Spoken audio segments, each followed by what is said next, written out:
ఐశ్వర్యమైన పనికొచ్చేది.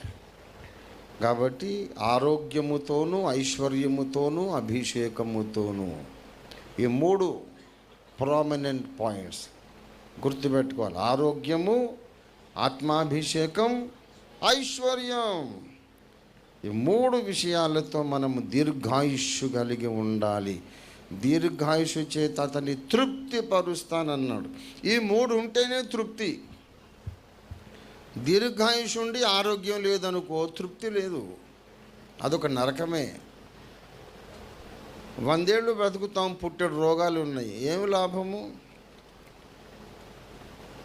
ఆరోగ్యం ఉంటేనే దీర్ఘాయుష్లో మనం తృప్తి పొందగలుగుతాం.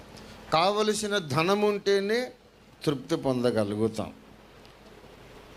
ఆరోగ్యము, ఐశ్వర్యము, ఈ 2 ఉన్న పరిశుద్ధాత్మ అభిషేకము లేకపోతే గుండు సున్నా. గనక long life with anointing, long life with good health, long life with worldly wealth, ఈ 3 కలిసిన దీర్ఘాయుషు మనకందరికీ, సత్య సంబంధులందరికీ ఉండాలనే మేము అర్ధరాత్రి నుండి వేకోజాము దాకా 6-7 సంవత్సరాల నుండి ప్రార్థన చేస్తున్నాం.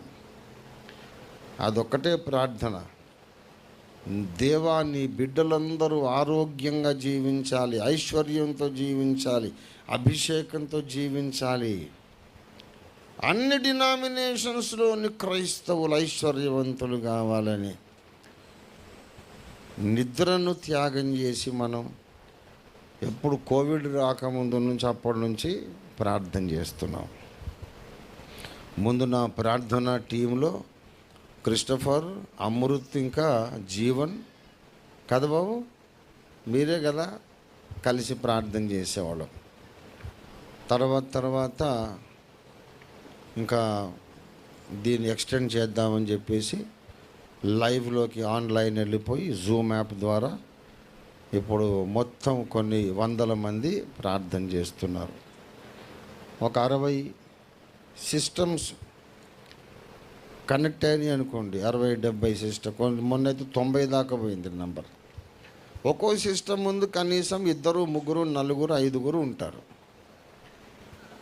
అట్లా కనుక కనీసం ఒక 200 మంది అయితే ప్రతి రాత్రి అర్ధరాత్రి ప్రారంభించి వేకోజాము దాకా ఇదే ప్రార్థన చేస్తున్నారు. స్వార్థము లేని ప్రార్థన, సార్వత్రిక సంఘ క్షేమాభివృద్ధి కొరకైనటువంటి ప్రార్థన చేస్తున్నారు. అలాగే చేస్తాము.